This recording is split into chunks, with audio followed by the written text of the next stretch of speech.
passarem els pròxims 90 minuts junts i com que hem de fer un munt de coses, jo aniré com els xinos, o sigui, pum, pum, pum. L'única cosa que saltaré per tenir una mica més de temps d'explicar les coses més interessants és tot el procés d'entrada del vi, o sigui, quan arriba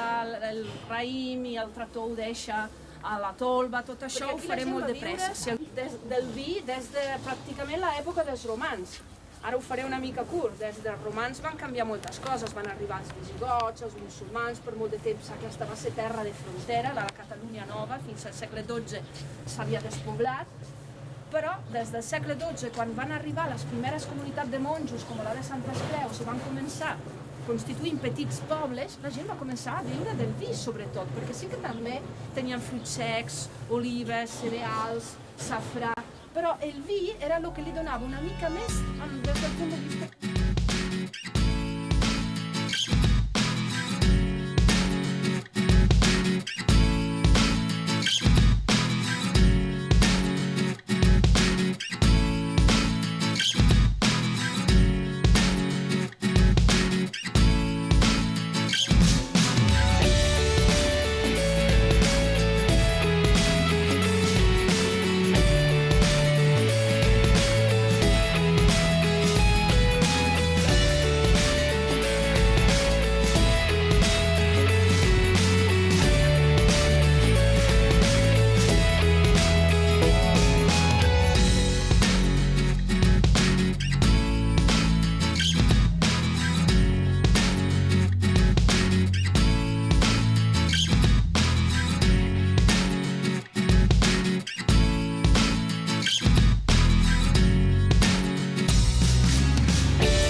así, moviendo la cintura, así,